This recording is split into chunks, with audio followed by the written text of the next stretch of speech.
being able to adjust your behaviors accordingly, I think, is something that all realtors, myself included, need to be focusing on right now. And it's really, how do we get creative, and how do we really dig in to be the best agents that we can be, because the market's not going to be as easy as it was.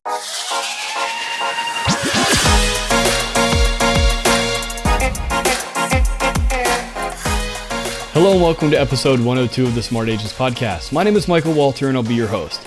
In today's episode, we are joined by Denver-based realtor Athena Brownson. Now entering her 8th year in real estate, it was not her first passion. You see, before injury took her away from the sport she loved, Athena was a professional skier hitting the slopes more than 300 days out of a year. Throughout our conversation, Athena shares how her background in athletics has prepared her to excel in an industry where success is completely determined by the effort you put in yourself. And we also talk about how she's communicating with sellers to set expectations and better market their properties in the evolving housing market. Now, before we get on to today's featured interview, make sure to subscribe to the Smart Agents Podcast. You can find the show on all major podcasting platforms such as Apple Podcasts, Google Podcasts, Spotify, and now Amazon Music. Also, if you or someone else on your team has an awesome story or tip to share with our community, send us a message at feedback@smartagents.com.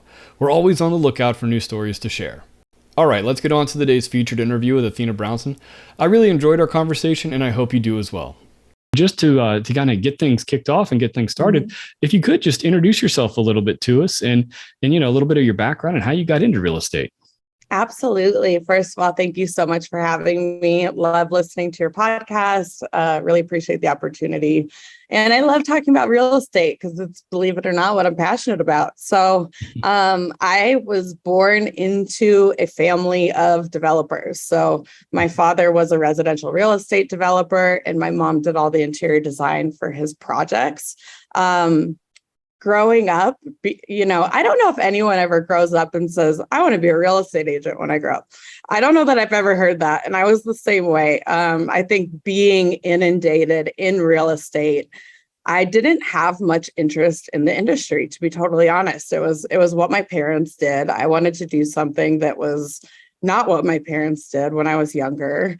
And I actually went down the world of becoming a professional athlete. And I went pro at skiing when I was 15. I did it for about 10 years before I had too many injuries and decided to hang up the skis. But I think my skiing career set me up perfectly for a competitive real estate environment that we've been experiencing. And, I think a lot of realtors do have athletic backgrounds or have backgrounds in something that they've been extremely passionate about.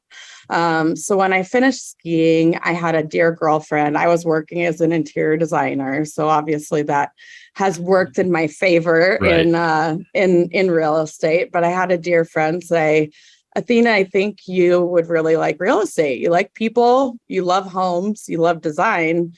These are kind of tools and things that will be really successful in real estate. So I think you should give it a try. And I listened. And that was 8 years ago. Wow. Yeah. So, I mean, and you've obviously, in that 8 years, the market fluctuations have been crazy. And just, and honestly, just the way the world works has been totally different in those 8 years. It really has been. And I think, we've been so spoiled the last couple of years with a very abundant real estate market. Obviously, interest rates being sub 3% is just mind blowing, but not necessarily sustainable. So I think, we're going back to a market where you're seeing the average days on market go, to 14 and to 30, and maybe luxury listings are sitting 90 days. And with that, being able to adjust your behaviors accordingly, I think, is something that all realtors, myself included, need to be focusing on right now. And it's really, how do we get creative and how do we really dig in to be the best agents that we can be, because the market's not going to be as easy as it was. We don't have sub 3% interest rates. Prices are, starting to plateau a little bit, which is great for buyers. But with so much volatility, I'll say, in the world right now, it's hard for buyers to want to say, yeah, I'm going to make the largest investment of my life right now when there's a lot of uncertainty with the stock market, with interest Right. rates, with war. So how can we be there for our clients to really create some stability and to go the extra mile for them right now? So that is 100% where my head's at in the world of real Right. estate. Right. Well, I know, just not too long ago, I was doing interviews with people and they're like, yeah, I didn't even get the property on the MLS and I've got 6 different listings. That's not happening anymore. So it does come back to that, you got to put in the work again, to get those Yeah. listings, on the top, seen and really, wanted. Stand out. Yeah. And I Yeah. think that's actually, for me, I see it as something that's really exciting. So I'm in Denver, and here in particular, we have 27,000 real estate agents. Now, about 5% of them do all of the business. But, I think that a hard market definitely pushes out agents that aren't, that are going to take photos on their cell phones and put them on the MLS and really not do the work for their clients, honestly. And it leaves a lot of room for agents that are willing to hustle and willing to kind of pull up the bootstraps. It's creating a lot of opportunity. So I think going into hard times in the market, or at least harder times in the market, I think we're still very lucky to be in a great industry, but knowing that this is actually an opportunity. And whether you're a broker or an investor who can be gearing up to purchase foreclosure properties, I think there's going to be a lot more opportunity. And if we're framing it as, okay, we're not going after foreclosure properties, but we're helping people get out of situations that they're not, they're in a bad place. And if we can help them get out of that, then that's a blessing to them. And in terms of how to conduct your real estate business, I think it's an opportunity to say, how can I get more creative and be a better agent for my clients? So it pushes out the people that don't really want to be there, and it creates opportunity for those that are ready for it. So I'm excited. Bring it. Yeah. Well, and just as an example of that, actually, there's a house that's 3 houses away from ours, and it got bought back in March. And Okay. then was immediately sold to an investor like 3 days later. And then they put it on the market like 2 days later. Mm-hmm. What hasn't sold because they haven't done anything. It's the wholesalers. Pictures are horrible. Yeah. It's just, they just haven't done anything. Ugh. And they finally just pulled the sign in, and I've seen crews in there working the last couple of days to kind of do a little bit of renovation. And it's like, you kind of miss the, I'm seeing that too. And I think it really, education too, and educating our clients is more important than ever, because I'm seeing more price reductions on properties than I've seen in years. And I think that's because sellers got used to pricing at a premium because they were going to get, maybe 6 offers before the property even hit the market. Or, I saw properties here in Denver going for $500,000 over asking price cash. That's not a healthy and sustainable market by any means. And something that I could never, in my right mind recommend someone to do, but it was happening. So I think more than ever, it is our opportunity and kind of our obligation as brokers to sit down with our clients and educate them on what the market's doing and let them know the importance of not overpricing and why we need to go the extra mile and stage the property, or maybe make a few little renovations to make sure that it's looking the best it can possibly be, really focusing on how we're marketing, not just within the MLS, but how are you marketing nationally? How are you marketing internationally? What is the quality of the photos and videos and drone footage that you're using? You really can't skip all of these steps anymore. It's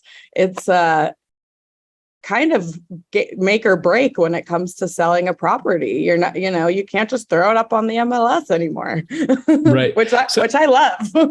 Right. So, and I want to get into the, the importance of that staging in photography. But first, really, how do you have that conversation with a seller that's like, wait, why do I have to do all this when my friends didn't?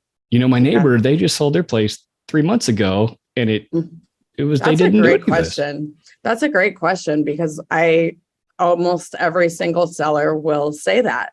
And it's understandable. I mean, we've had a run of over 2 years with a market that you really didn't have to do much and you were going to get a premium for your property. And it is my tactic, my strategy for educating my sellers is just to bring the data. I take Dora and DMAR's stats that they put out, and I say, look, this is what the market was in the spring, maybe in March, April, and this is what the trends have been the last 3 months. The average days on market have gone up. The number of sold listings has decreased. The number of properties on the market has also decreased, which you'd think supply and demand wise that we'd have a little bit more competition. But, we're looking at the financial stability of the US in general and of the world in general right now. And people are more hesitant, and we need to make sure that we're being realistic with what our expectations are. That doesn't mean that we can't sell your home and get a great price for it, but let's price it at market value, what market value is now. So I really like to just lean on the data. I think you can't argue with data. It's not, it's not my opinion. I can tell you all day what I'm seeing in the market, but if I'm saying, hey, here's the market report, that's accurate. Right. Yeah, absolutely. And then, getting them to understand that, hey, if we do need to invest some money in the drone photography and the staging of the property, it's all about making that first impression. You need to make sure that when somebody's flipping through your listing, that they stop and actually look at it. 100%. And, as we all know at this point, I think 98% of business comes from people looking online for the first.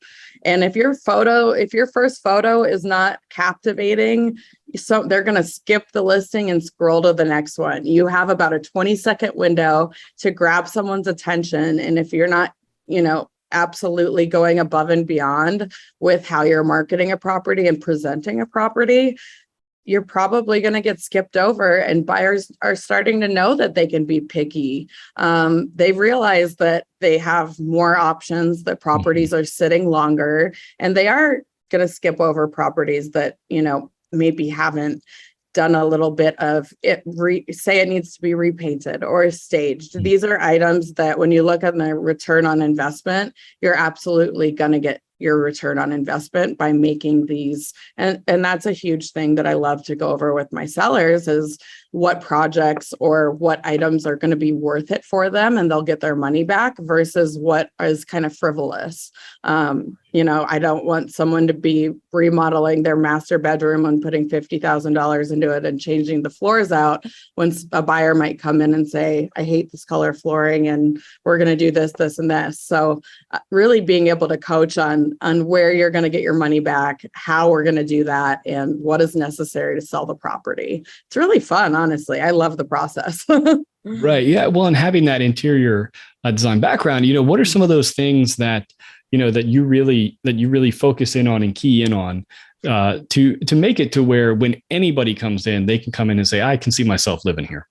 Absolutely. So if I am listing a property, I am 100% of the school of thought that the property should be staged. The majority of buyers, you get so excited in the home buying process that when you're entering a property, a lot of times it's hard to envision how it will live. Like, how is this realistically going to live? How am I, where am I going to set up my dining table, my living room? What wall will the bed work on well? And I think by staging, you're painting a picture to the buyer that they're able to then insert themselves into that picture and really envision what their life's going to be. So instead of, getting overwhelmed with trying to think of how everything is going to work and what it's going to look like in this big empty room, it's okay, this is what the room lays out like. Now I can focus on what my lifestyle looks like in the property. How am I living in the home? What am I going to be using day to day? So I'm a huge, huge supporter of staging. I also love the opportunity to consult sellers on if they do need to do a little bit of work on the property, having an eye for, what buyers are looking for, because I'm working with buyers consistently. So being able to make recommendations on what is going to be worth their investment in terms of making, small adjustments, or maybe we need to do a bigger adjustment. Maybe there's some very big flaws with the property that we have the opportunity to fix. Compass, for instance. So I work with Compass, which is obviously a large brokerage, and we have this incredible program called Compass Concierge, and it actually fronts our homeowners the money to do renovations on the property as they're getting it ready to list at zero cost or zero interest to them.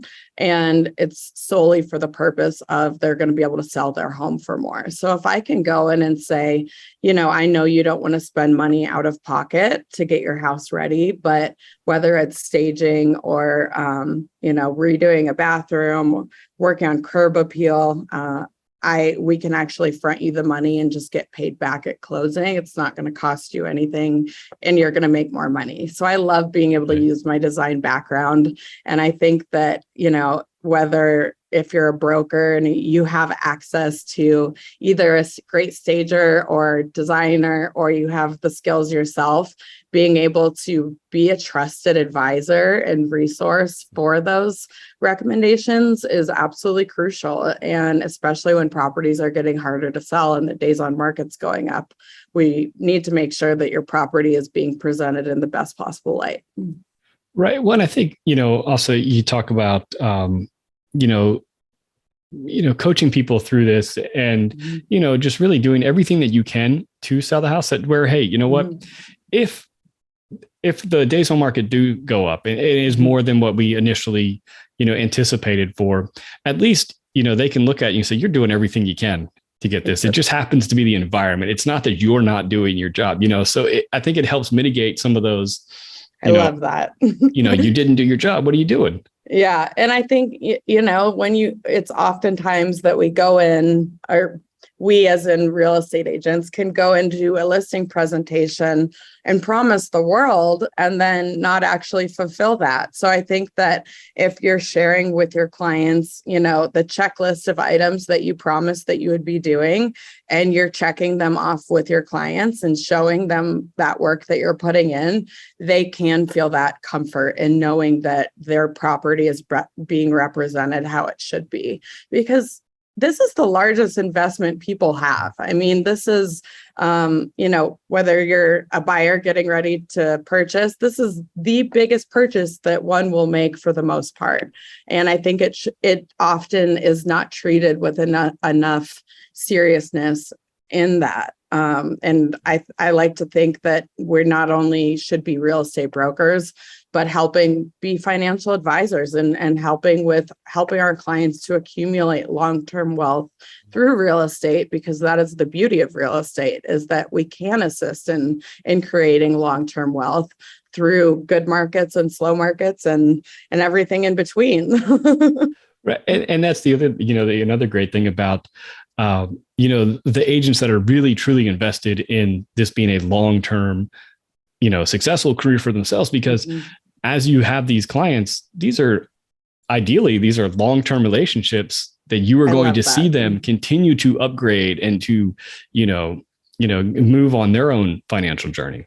100%. And my goal in real estate, like I said, I love people. I love being able to interact with, humans and be a part of like the biggest chapter of their life. It's so exciting. But the goal is never to just complete a transaction. It is to build a lifelong relationship. And I think being able to go the extra mile and be a resource for design tips, or maybe you've got some great contractors that you can recommend to your clients, but being able to be a resource for whatever they need, whatever their home needs are for the lifetime of that home. And then when it is time to sell and buy, you've created that trusted relationship. You're probably friends at this point, which I love. Most of my clients have become dear friends, and I don't know many careers that you can say that about. So it's really neat. But you've built built that relationship. And I think real estate tends to get a bad rap for being very transactional, but there's so many great brokers out there that do run amazing relationship-based business and are in it for the long haul. And it's how can we, looking at the next 20 years, how can real estate help you to build wealth for your family? And how can I help you to do that? Like, let's implement a plan. And I love bringing in a financial advisor and a CPA and really just creating a squad of trusted advisors that they can lean on for these huge decisions, because we're the professionals at that. And they're going to need that. So I love what we do. Right. And, talking about that, building the squad. And I think that's always super important too, because when you think about it, how many different people are involved in that single transaction. So, when you, and over the years, how have you kind of built your group of people that you're really comfortable with working? To be honest, it's trial and error. I've fallen on my face a lot. And I have through that found really people and really trusted contacts that I know will do a great job for my clients, because it's always a little bit risky when you're recommending someone, whether it's a contractor, a financial advisor, a CPA, and an interior designer. It can be a little bit risky. And I definitely learned the hard way by going through different vendors and having, projects that did not go well or did not go to plan. And maybe there were instances where I didn't feel I could trust that vendor for whatever reason. So honestly, I think I'm now I just had my 8-year anniversary in real estate, and it really has taken that amount of time to build up a list of vendors and contractors that I completely trust and can recommend. I think it's definitely gotten interesting over the last couple of years, just because there's been so much fluctuation in jobs, really, that I almost feel in some arenas I'm rebuilding my vendor list, because some of them have unfortunately gone out of business. But for the most part, I've created some great relationships, again, just building relationships with people. And then, at the end of the day that you can trust them. And that's what I want to give my clients, is because it's not just you're recommending someone, you're kind of putting yourself on the line. If you're recommending someone and then they take the initial deposit and leave town, who's that going to look bad on? Right. The person that recommended them. Right. Absolutely. Something I want to touch on that you brought up right at the beginning was, the success that people that were in athletics or in some kind of, really, structured and coached, profession or did that prior to getting into real estate. I totally agree. And I think, I don't know, just having, in athletics, if you're going to succeed, it is a very structured, very regimented schedule that you have to stick to. And, I think real estate, you really kind of have to have that too. I completely agree. I think that the most critical, business school that I ever did was being an athlete. And of course, these were lessons that I didn't know I was learning or would use later in life. But if you look at the principles that you learn in athletics and how they translate into being a successful business person and how it translates into being able to encounter adversity, I think that you find they really go hand in hand. So being, whether, and I like to say athletics, but I think this can cover anything that someone is extremely passionate about and is willing to show discipline towards. So it's not just athletes, but when you look at athletics, you're looking at someone that is able to be coached for the most part. I think that for me in business, having a mentor and having coaches throughout my career has been one of the most critical and pivotal parts of my business. I'm a firm believer that you can never really see what you're doing all by yourself. You need someone to call out what you're not doing and then hold you accountable to it. And being an athlete, you are held to a certain level of accountability, discipline. You really learn the value of hard work. And especially with real estate, you're in charge of your own success. You don't have someone that's going to be forcing you necessarily to get out of bed and work every day. So what are those kind of intrinsic skills that we learned early on through athletics that translate into business? And it's really discipline and how to be accountable to not only yourself, but maybe your team, to your coaches, and what are your blind spots? Because I don't think you can find success without being uncomfortable. And in athletics, you find what you're uncomfortable at, what you're not good at, and your coach calls that out, tells you what you need to improve, and then holds you accountable to get to that improvement. And I think the same thing is necessary in real estate, and especially in a market like we're in now. What are my blind spots? What am I not doing? And how can I be held accountable to do that so that I can be the most successful agent I can be? So for me, my background in athletics was by far the most important thing I could have ever done unknowingly. And it also teaches you how to face adversity. And, in real estate, there's always going to be something. My coach says all the time to me, Athena, you're either in a storm, you're going into a storm, or you're coming out of a storm. So in other words, there's always going to be some sort of issue. It's how we can change our perspective to understand that this adversity or these storms are actually creating and they're formative for creating us to be the best that we can possibly be.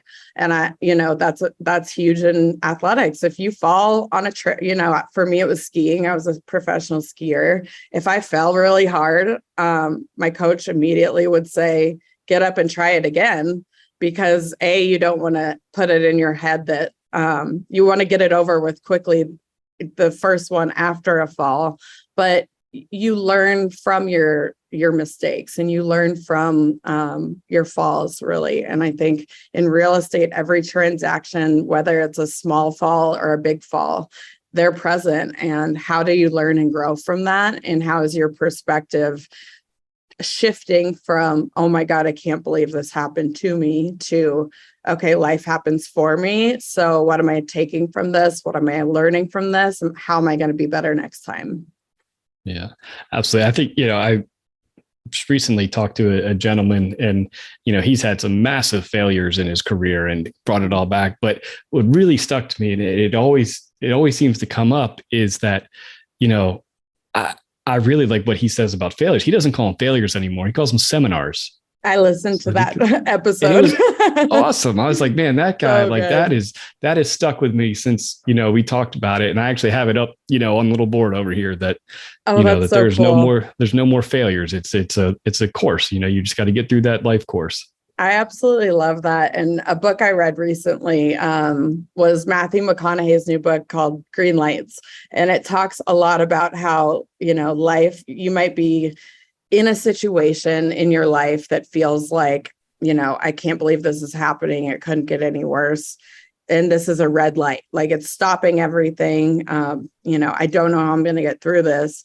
But if you look in the rear view mirror of your life, usually those red lights are what formed you into the person that you are today, and were pivotal moments for creating the path that you're supposed to be on. So if you really look back in the rear view, those red lights were actually green lights. So if we understand that when we're encountering things, for example, I currently have a giant port in my chest. I get plasma transfusions every other week. I'm battling some autoimmune issues, and I've realized I'm 3 years into it now. And I've realized that, the first year it was like, how could this have happened to me? I went from being a professional athlete that skied 300 days a year and never got tired to, barely being able to get out of bed sometimes, and being, I was pretty mad for a while. And I think that's normal.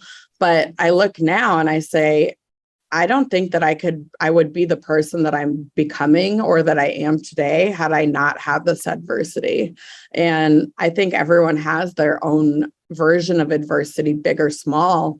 And it's really easy to get weighed down, especially in real estate. We're all running around like crazy people. Everyone's stressed out. There's a lot on the line, but it's kind of taking a deep breath and remembering that those hardships are seminars. Like you said, I absolutely loved listening to that very positive chat that you two had. Oh, great. Well, thank you. It was wonderful. Yeah. Well, thank you so much for taking the time to talk with us. I think it's, having these kind of conversations where, and then obviously, the market is changing and you do have to be ready to adapt for it. Be on your toes, peeps. Yeah, absolutely. Well, again, thank you so much for taking the time to talk to me. Yeah, thank you so much for having me. And I hope you have a wonderful day. I want to thank Athena for joining us today. As the market cools off and demand weakens, it will become more and more important to create a showstopper first impression for your listings. So once again, if you think you or someone else on your team has an incredible story or tip to share with our community, send us a message at feedback@smartagents.com. Well, that wraps things up for this episode, but remember, follow the show wherever you listen to podcasts and make sure to subscribe to the Smart Agents YouTube channel. Again, I'm Michael Walter, and we'll see you on the next episode.